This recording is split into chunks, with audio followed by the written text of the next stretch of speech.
Kita ke berita terakhir Tribuners. Sepanjang 2025, BPBD catat 1.325 penanganan bencana alam di Kota Ambon. Sebanyak 1.325 bencana alam telah ditangani Badan Penanggulangan Bencana Daerah atau BPBD Kota Ambon terhitung Februari hingga November 2025. Jumlah ini dihimpun dari 5 kecamatan di Kota Ambon yaitu Baguala, Lei Timur Selatan, Nusa Niue, Sirimau, dan Teluk Ambon. Berbagai penanganan telah dilakukan akibat dari bencana alam seperti tanah longsor, cuaca ekstrim, banjir, kebakaran, permukiman, dan pohon tumbang. Berdasarkan data dari BPBD Kota Ambon, Kecamatan Sirimau menjadi urutan pertama dengan jumlah bencana alam 937 kejadian, selanjutnya urutan kedua dari Kecamatan Nusa Niue sebanyak 172 kejadian, Kecamatan Lei Timur Selatan menjadi urutan ketiga dengan jumlah 117 kejadian, Kecamatan Baguala sebanyak 78 kejadian bencana alam. Urutan kelima dengan bencana alam terkecil terdapat di Kecamatan Teluk Ambon sebanyak 21 kejadian. Jumlah penanganan bencana alam ini terhitung dari bulan Februari hingga November 2025. Kepala Pelaksana BPBD Kota Ambon, Fritz Tatipikalawan, membenarkan penanganan bencana alam tersebut.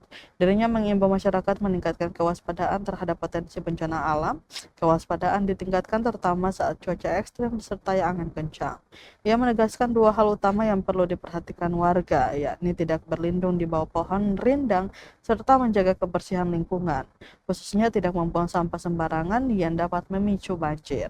Selain itu, dirinya berharap masyarakat juga melakukan penanganan secara mandiri dengan menebang pohon yang berpotensi tumbang dan juga membersihkan lingkungan.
Yang lebih gacor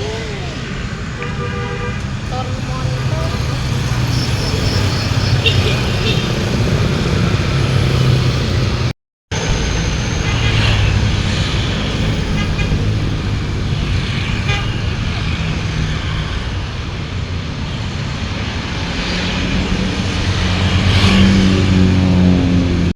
Download Tribun X sekarang, menghadirkan lokal menjadi Indonesia.